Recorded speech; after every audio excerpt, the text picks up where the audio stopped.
Hi friends, അപ്പം നമുക്കിന്ന് ചപ്പാത്തിയുടെയും ചോറിൻ്റെയും ഒക്കെ കൂടെ കഴിക്കാൻ പറ്റുന്ന ഒരു മുട്ടക്കറി റെസിപ്പി കണ്ടാലോ. അപ്പോൾ ഈ മുട്ട ഞാനിവിടെ ബോയിൽ ചെയ്യാൻ വെച്ചിട്ടുണ്ട്. ഇനി നമ്മുടെ ഇൻഗ്രീഡിയൻസ് ഒക്കെ റോസ് പറഞ്ഞുതരും കേട്ടോ.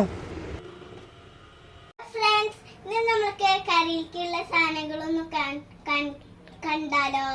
ഓക്കെ, ആദ്യം തന്നെ നമ്മള് ഇത്തിരി വേപ്പിലകൾ എടുത്തിട്ടുണ്ട്.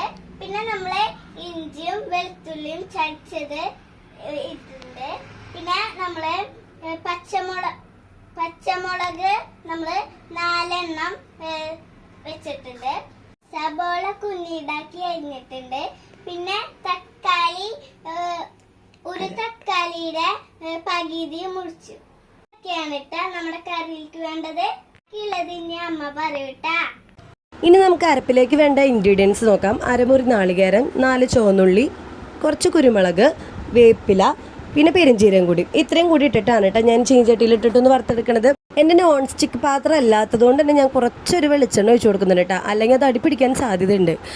വറുത്തരച്ച കൂട്ടൊന്ന് നമുക്ക് മിക്സിയിലിട്ടിട്ട് അരച്ചെടുക്കാം കേട്ടോ. വെള്ളം ഒഴിക്കാതെ അരച്ചെടുക്കുകയാണെങ്കിൽ അതായിരിക്കും ബെറ്റർ. അതിനുശേഷം നമുക്ക് വെള്ളം ഒഴിച്ചിട്ടൊന്ന് കലക്കി ഒഴിക്കാം. മിക്സിയുടെ ജാറ് നമുക്ക് വെള്ളം ഒഴിച്ച് കലക്കി ഒഴിക്കാം.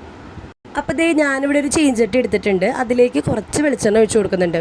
ഈ വെളിച്ചെണ്ണ ഒന്ന് ചൂടായി വരുമ്പോൾ നമ്മൾ കടുക്, വളരെ കുറച്ച് മതി കേട്ടോ, കടുക് അതിലേക്ക് ഇട്ട് കൊടുക്കാം.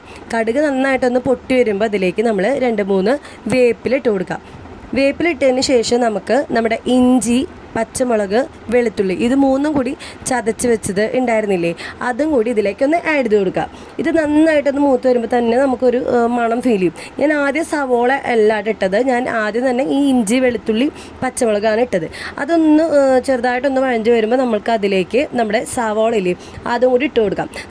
സവോള ഞാനിവിടെ നീളത്തിലല്ല അരിഞ്ഞേക്കണത്, എന്നാൽ തീരെ ചെറുതല്ല, ഒരു മീഡിയം സൈസായിട്ട് നമ്മൾ കട്ട് ചെയ്യാം കേട്ടോ സവാള. ഈ ഒരു ടൈമിൽ നമുക്ക് ഈ സവോളയും ഇതെല്ലാം കൂടി യോജിച്ച് വരാനോ ഒന്ന് വഴന്ന് വരാനായിട്ട് നമുക്ക് കുറച്ച് ഉപ്പിട്ട് കൊടുക്കാം കേട്ടോ. നമുക്ക് ഈ സമയം ലേശം ഇട്ട് കൊടുത്താൽ മതി, കാരണം ലാസ്റ്റ് കറി വെച്ചതിന് ശേഷം നമുക്ക് ഒന്നുകൂടി ചെക്ക് ചെയ്തിട്ട് ആവശ്യമുണ്ടെങ്കിൽ നമുക്ക് ആ ഒരു സമയത്ത് ഉപ്പ് ചേർക്കാവുന്നതാണ്. ഞാനിവിടെ ഇതിലേക്ക് ഒരു അര തക്കാളി കൂടി ആഡ് ചെയ്ത് കൊടുത്തിട്ടുണ്ട്. ഇനി പുളി കുറച്ചുകൂടി മുന്നിട്ട് നിൽക്കണം എന്നുള്ളവർക്ക് ഒന്നെങ്കിൽ പുളിവെള്ളം ഒഴിക്കാൻ, അല്ലെങ്കിൽ ഈ തക്കാളി തന്നെ കുറച്ചും കൂടി ഒരു 2-3 എടുക്കാം. ഇനി നമുക്ക് പൊടികൾ ആഡ് ചെയ്ത് കൊടുക്കാം. 1 സ്പൂൺ മഞ്ഞൾപ്പൊടി, ഞാനിവിടെ 2.5 സ്പൂൺ ഇടുന്നുണ്ട് മല്ലിപ്പൊടി. നിങ്ങൾക്ക് മല്ലിയുടെ കുത്ത് ഇഷ്ടമില്ലെങ്കിൽ 1.5 സ്പൂൺ ഇട്ടാൽ മതി.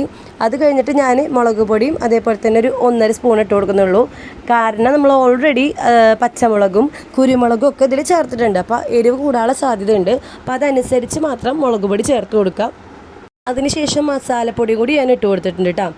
പിന്നെ നമ്മുടെ അരപ്പെടുത്തിട്ട് ഇതിലേക്ക് ഇട്ട് കൊടുക്കുക. എന്നിട്ട് ആ മിക്സിയുടെ ജാറിലും കൂടി കുറച്ച് വെള്ളം ഒഴിച്ചിട്ടൊന്ന് കലക്കി ഇതിലേക്ക് ഒഴിക്കുക. അപ്പോൾ നമ്മുടെ മുട്ടക്കറിയുടെ ഗ്രേവി ഇവിടെ റെഡി ആയിട്ടുണ്ട്. ഇനി നമുക്ക് പുഴുങ്ങിയ മുട്ട ഇതിലേക്ക് ഇട്ട് കൊടുക്കാം. അപ്പോൾ മുട്ടയും ഞാൻ ഇട്ട് കൊടുത്തിട്ടുണ്ട്. ഇനി ഇത് നന്നായിട്ടൊന്ന് തിളച്ച് വറ്റി വരുമ്പോൾ നമ്മുടെ മുട്ടക്കറി റെഡി ആയിട്ടുണ്ട്. അപ്പോൾ എല്ലാവരും ഈ ഒരു വറുത്തരച്ച മുട്ടക്കറി വീട്ടിൽ ട്രൈ ചെയ്യണം. എന്നിട്ട് കമൻറ്റ് ചെയ്യണം എങ്ങനെയുണ്ടെന്ന് എല്ലാവരും അഭിപ്രായം അറിയിക്കണേ.